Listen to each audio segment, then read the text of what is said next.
Dear students, कैसे हैं आप। आशा है, उम्मीद है कि आप स्वस्थ होंगे, आनंद होंगे और मस्त होकर के, व्यस्त होकर के अपनी तैयारी में लगे होंगे। तो मैं आज आपको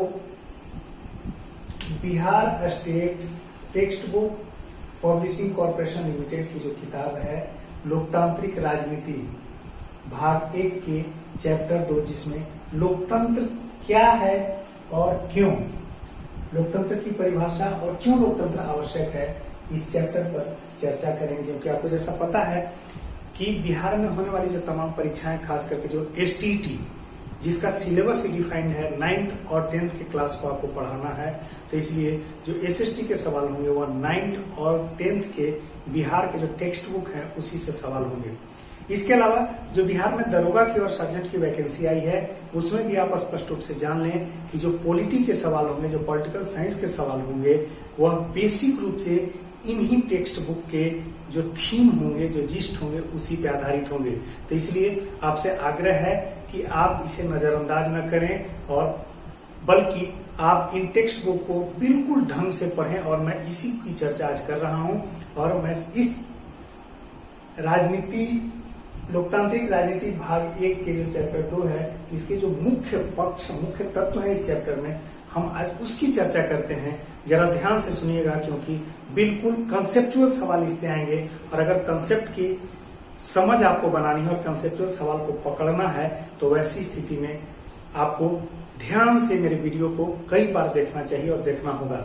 इसके अलावा आपसे यह भी आग्रह है कि आप न सिर्फ मेरे channel GS and GK world को सब्सक्राइब करें, बल्कि ज्यादा से ज्यादा लोगों को शेयर भी करें और लाइक भी करना न भूलें, क्योंकि हम चाहते हैं कि न सिर्फ आपको फायदा हो, बल्कि आपके दोस्त महिम, जो फ्रेंड सर्किल के लोग हैं, उनको भी ज्यादा से ज्यादा फायदा हो सके। और मैं यह भी आपको विश्वास दिलाता हूं कि आप स्पष्ट रूप से समझें कि मैं एकदम to the point syllabus oriented programme चला रहा हूं, जो कि एसटीईटी बिहार दरोगा के लिए स्पेसिफिक है। तो मैं इसीलिए उन तमाम सोर्स को देख रहा हूं कि जहां से सवाल की संभावना है, और उसे मैं कंसेप्चुअल स्तर पे, कंसेप्ट के स्तर पे काफी क्लियर कर देना चाहता हूं, ताकि आपको एग्जामिनेशन हॉल में किसी तरह की कोई परेशानी न हो। तो आइए हम चैप्टर 2 जो है उसका लोकतंत्र क्या और क्यों, हम इस पे चर्चा करते हैं। तो अगर हम इस चैप्टर के पूरे चैप्टर को फॉर्मेटिंग करके देखें, तो इस चैप्टर में जो पढ़ने की चीजें हैं वैसे हम इस सबहेड में तोड़ सकते हैं। पहला सबहेड क्या होगा, लोकतंत्र क्या है, यानी इसकी परिभाषा इसमें दी हुई है। इसके अलावा लोकतंत्र के पक्ष में जैसे हम इसके जानेंगे बेसिक स्ट्रक्चर, तो इसके बाद जो सेकेंड जिस्ट है, सेकेंड जो फॉर्मेटिंग की गई है, यानी इस चैप्टर को समझने के लिए हमने जो फॉर्मेटिंग की उसमें है लोकतंत्र की सामान्य परिभाषा क्या है, और थर्ड पॉइंट है लोकतंत्र की विशेषताएं क्या है, what is the main feature of democracy. Fourth है आखिर शासन के रूप में लोकतंत्र ही क्यों, why democracy, why not autocracy और एनीथिंग एल्स।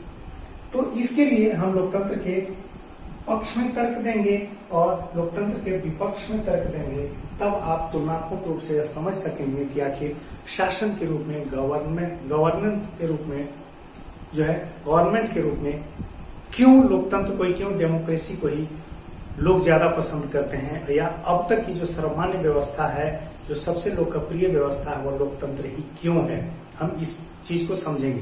तो आइए सबसे पहले हम समझते हैं कि लोकतंत्र क्या है।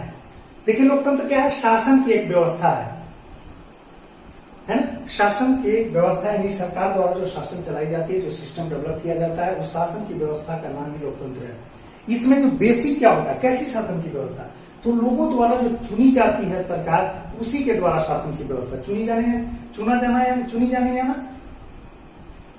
का मतलब है निर्वाचित किया जाना, लोगों के द्वारा वोटिंग राइट के मार्फत से निर्वाचित की गई जो सरकार है या राजनीतिक दल है, जो सरकार चलाने के जिम्मेवार होते हैं, उसी की चर्चा लोकतंत्र में होती है। यानी लोगों के द्वारा ही सरकार या सरकार का चुनाव होता है, जो कि शासन व्यवस्था का संचालन करती है। इसमें क्या है, लोगों के हित में शासन करती है। जो चुनी हुई सरकार होती है वह लोगों के हित में ही शासन करती है। अब अगर हम लोकतंत्र से अलग हट करके शासन व्यवस्था की बात करें, तो लोकतंत्र दूसरा क्या होगा, गैर लोकतंत्र। इसमें कई तरह की व्यवस्थाएं होंगी। अगर हम बगल में पाकिस्तान पे नजर डालें, तो वहां पर आपने देखा होगा कि इससे पहले परवेज मुशर्रफ ने तख्ता पलट करके, यानी जो लोकतांत्रिक ढंग से चुनी हुई नवाज शरीफ की सरकार थी, उसको वहां के सैनिक प्रमुख ने तख्ता पलट कर दिया था और नवाज शरीफ को जेल में डाल दिया था और खुद जो है शासन व्यवस्था को संभाल लिया था।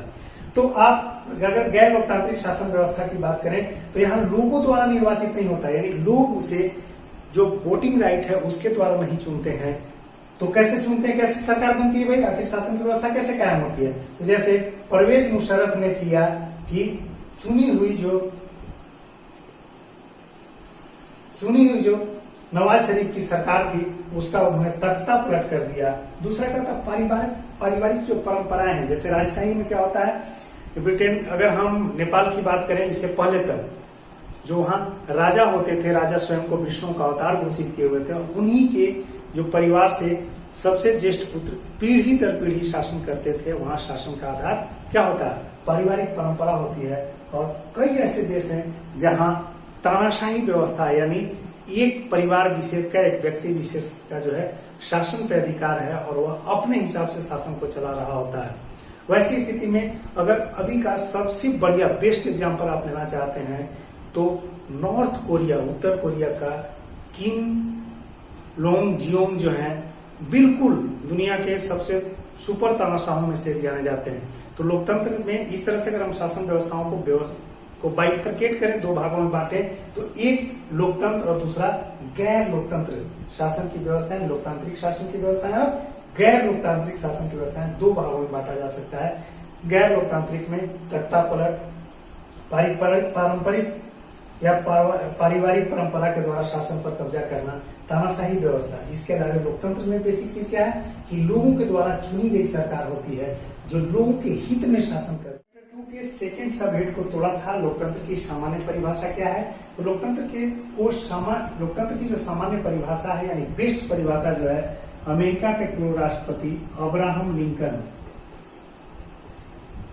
लिंकन ने दिया था और इसी परिभाषा को सामान्य परिभाषा या सामान्य परिभाषा के रूप में जो है दुनिया स्वीकारती है। उसमें क्या है, ऐसा शासन, लोकतंत्र एक ऐसा शासन है जिसमें लोगों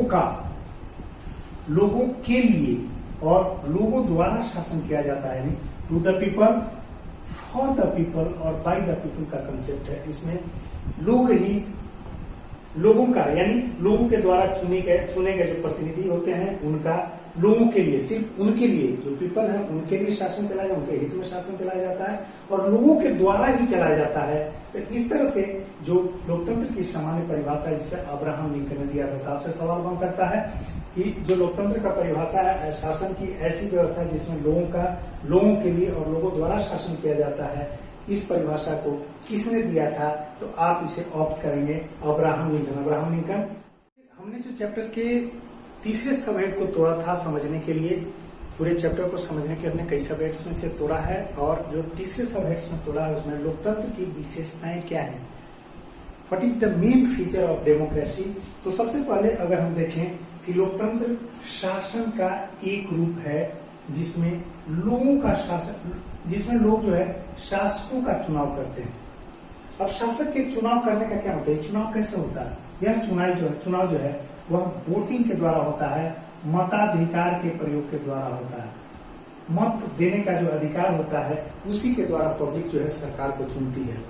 अब वोट देने का जो राइट है उसमें क्या होता है, लोग जो है अपने वोटिंग राइट से अपने रिप्रेजेंटेटिव या प्रतिनिधि का चुनाव करते हैं और यह जो प्रतिनिधि होते हैं वह लोगों के हित में फैसले लेते हैं, लोगों के लिए फैसले लेते हैं। इस तरह से आप देख सकते हैं कि लोकतंत्र में जो अंतिम शक्ति है वह जनता में है, क्योंकि जनता द्वारा प्रतिनिधियों का चुनाव किया गया और जो चुने हुए प्रतिनिधि हैं वह लोगों के हित में फैसले लेते हैं। इसलिए लोकतंत्र में जो अंतिम शक्ति हुई वह जनता में है। अब आप चुनाव का समय है, बिहार में भी चुनाव का समय है, आप देखेंगे या पहले भी चुनाव में आप देखते आए होंगे कि यहाँ पर कुछ लोग तो निष्पक्ष रूप से वोट करते हैं, सरकार की नीतियों को, विपक्ष की नीतियों को, उसके पॉलिसी को, उसके एजेंडा को समझते हैं और समझने के बाद जो है निष्पक्ष रूप से बिना किसी भय या पक्षपात के अपने स्वविवेक से जो निर्णय के आधार पर वोटिंग करते हैं। कुछ ऐसे लोग होते हैं जो कि आपने देखा होगा कि दबाव में वोटिंग करते हैं। दबाव में वोटिंग करने मतलब किसी के दबाव में, या तो वह दबाव लोभ का हो या डर का हो या इस तरह से भय का जो माहौल हो उसमें। तीसरे वैसे लोग होते हैं जो उदासीन हो जाते हैं, या तो वोट देना नहीं चाहते हैं, या वोट देते हैं तो बिक जाते हैं। बिकने का मतलब है कि या तो सामान्य रूप से किसी प्रलोभन में आकर के अपना मत बेच देते हैं। तो सही लोकतंत्र वही एग्जिस्ट कर सकता है, सही लोकतंत्र वही है जहां बिना डर के वोटिंग हो, बिना भय के वोटिंग हो, और बिना प्रलोभन के। यानी जब वोटिंग बिना डर के, बिना भय के और बिना प्रलोभन के होगा तो लोकतंत्र की जो जड़ें हैं वहां मजबूत होगी। क्योंकि आपके वोट से क्या होता है, लोगों के वोट से प्रतिनिधियों का चुनाव होता है, और वह प्रतिनिधि उनके लिए फैसले लेते हैं। यानी अंतिम रूप से जो आपका वोटिंग राइट है वही आपके शासन के, जो लोकतांत्रिक शासन में प्रतिनिधियों का चुनाव करता है, सरकार का चुनाव करता है, और वही सरकार आपके लिए फैसले लेती है। तो आपसे भी अपील है कि बिहार में आने वाला जो आगामी विधानसभा चुनाव है उसमें अगर आप 18 साल से ऊपर के, इसलिए क्योंकि आप तैयारी कर रहे हैं तो 18 साल के ऊपर से हैं, या मुझे पूरा विश्वास है, क्योंकि 20 साल से कम में फॉर्म ही नहीं भरना है। तो ऐसी स्थिति में आप बिना डर, भय और पक्षपात के, प्रलोभन के आप वोट कीजिए और सही लोगों का, सही प्रतिनिधियों का चुनाव कीजिए। और दूसरी विशेषता क्या है लोकतंत्र की, या संविधान के अनुसार देश का शासन संचालन किया जाता है लोकतंत्र में। लोकतंत्र में जहां भी लोकतंत्र फलीभूत हुआ है वहां या तो लिखित संविधान है या अलिखित संविधान। जैसे ब्रिटेन में अलिखित संविधान है, यानी जो परंपराएं हैं संविधान में, जो सरकार की परंपराएं हैं वह अलिखित रूप में होने के बावजूद भी एक संविधान है, और उसी संविधान के अनुसार से सरकार का संचालन होता है। भारत में दुनिया का सबसे बड़ा लिखित संविधान है, और इस संविधान के निर्माण में जो संविधान सभा का योगदान था, और संविधान सभा ने जो संविधान में तय किए, जो मसौदे तय किए, जो मूल अधिकार से लेकर के संघ के शासन की व्यवस्था, राज्य के शासन की व्यवस्था, विधायिका की, कार्यपालिका की, सारे प्रावधानों का उसमें जिक्र है, और उसमें किस आधार पर, किस रूप में शासन चलाया जाना है उसका जिक्र है। यानी जहां भी लोकतंत्र होगा वहां संविधान के अनुसार शासन होगा। और अगला जो पॉइंट है वह है बहुमत दल का शासन। जनता जिसको वोट करेगी, भारत में क्या है, बहुदलीय शासन प्रणाली है, मल्टी पार्टी, यानी बहुत सारे दल हैं। आपने देखा होगा चुनाव के समय में कि कई दलों के प्रतिनिधि आते हैं वोट मांगने। कोई भाजपा है, कोई सपा है, कोई जेडीयू है, कोई राजद है।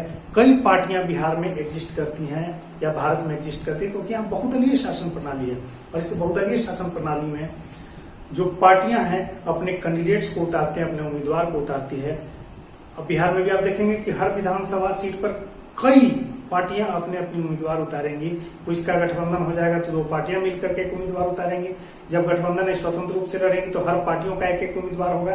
तो इस तरह से बहुदलीय शासन प्रणाली लोकतंत्र में, जो लोकतंत्र की खूबसूरती है, और भारतीय लोकतंत्र की तो बेजोड़ खूबसूरती है, क्योंकि सभी दल के लोग अपने अपने हिसाब से जो है लोकतंत्र को मजबूत कर रहे होते हैं, और विचारों का आदान प्रदान, पक्ष और विपक्ष की जो भावनाएं हैं एक दूसरे से अवगत कराने की बात होती है। उससे लोकतंत्र का क्या होता है, मजबूतीकरण होता है, सुदृढ़ीकरण होता है। तो यहाँ पर लोकतंत्र की हम 3 विशेषताओं को देखा।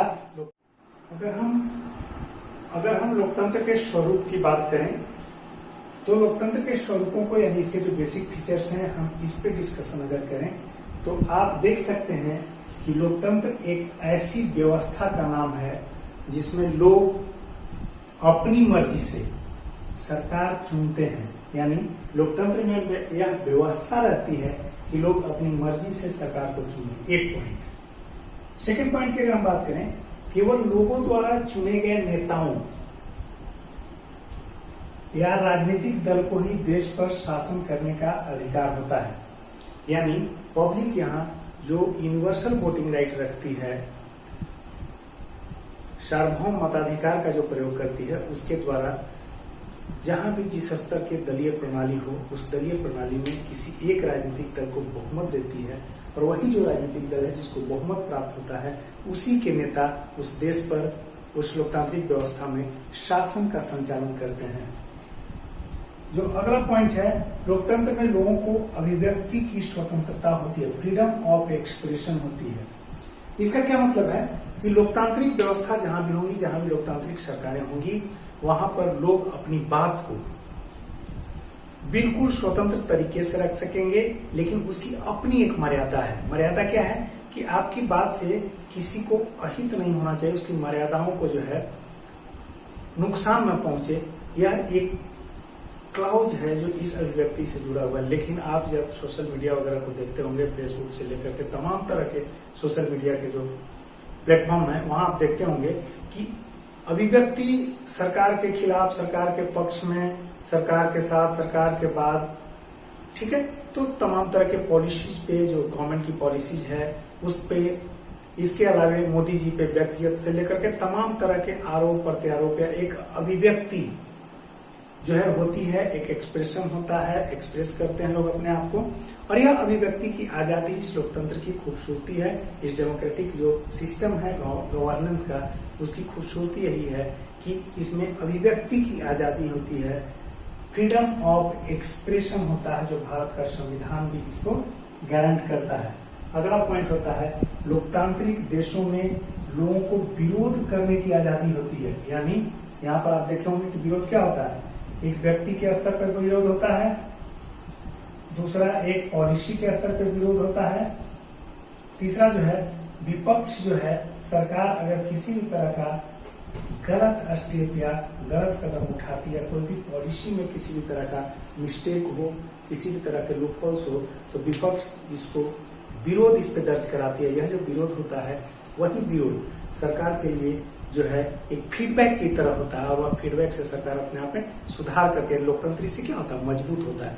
यानी लोकतांत्रिक प्रणाली में विरोध का दर्ज कराया जाना एक सहज और स्वाभाविक प्रक्रिया है। अगर ऐसा नहीं होता है तो वहां लोकतंत्र का अस्तित्व नहीं होता है, लोकतंत्र वहां सुदृढ़ नहीं होता है।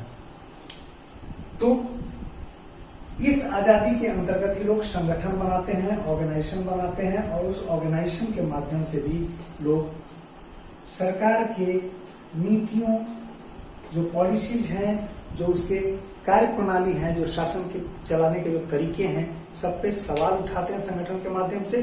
और यह जो संगठन के माध्यम से उठाए गए सवाल होते हैं, वह लोकतंत्र के को मजबूत बनाने के, उसके नींव को सुदृढ़ करने के लिए महत्वपूर्ण होते हैं। तो आप इस तरह से देख सकते हैं कि इस व्यवस्था में, लोकतांत्रिक व्यवस्था में, लोग अपनी मर्जी से सरकार चुनते हैं। यह एक बेसिक फीचर हुआ। अगला, केवल लोगों द्वारा चुने गए नेताओं या राजनीतिक दलों के द्वारा ही शासन का अधिकार होता है, यह इसका दूसरा शाइनिंग फीचर हुआ। और थर्ड क्या है, लोगों को अभिव्यक्ति की स्वतंत्रता होती है, यह भी एक अगला शाइनिंग फीचर हुआ। और लोकतांत्रिक देशों में लोगों को विरोध करने की आजादी होती है, और संगठन बनाने का भी अधिकार होता है। तो इस तरह से आप लोकतंत्र के स्वरूप को समझ सकते हैं। अगर आपके लोकतंत्र के से संबंधित कोई सवाल पूछा जाएगा एसटीईटी में या बिहार दरोगा में, तो आप इन पॉइंट्स को, जो बेसिक फीचर्स है लोकतंत्र को, जो जिससे मैंने पॉइंट से फॉर्मेट में दिखाया है, अगर आप उसको समझ लेंगे बेसिकली, तो आप वहां पर ऑप्शन को आसानी से एलिमिनेट करके जो सुटेबल ऑप्शन होगा, मोस्ट सुटेबल ऑप्शन होगा, उसको आप ऑप्ट कर सकते हैं। आखिर लोकतंत्र ही क्यों, इस विषय पे चर्चा हम कल करेंगे, क्योंकि आज वीडियो लंबा हो गया है। लेकिन अभिव्यक्ति की स्वतंत्रता जो लोकतंत्र की खूबसूरती है, उसका मिसयूज करना कितना भारी पड़ सकता है, इसका हाल आप भारत के प्रसिद्ध वकील प्रशांत भूषण से पूछ सकते हैं। क्योंकि सर्वोच्च न्यायालय ने उन्हें अभिव्यक्ति की आज़ादी के तहत जो कई विवादास्पद बयान दिया था, जिसमें सुप्रीम कोर्ट की अवमानना हुई थी, उन्हें कंटेम्प्ट ऑफ कोर्ट का दोषी ठहराया है। इसलिए अभिव्यक्ति की जो आज़ादी है, उसकी भी मर्यादाएं हैं, उसका भी खास ख्याल रखना है। और जो आखिर लोकतंत्र क्यों, इस पे हम इसके पक्ष और विपक्ष में कल चर्चा करेंगे। तब तक के लिए आपको धन्यवाद। शुभ रात्रि।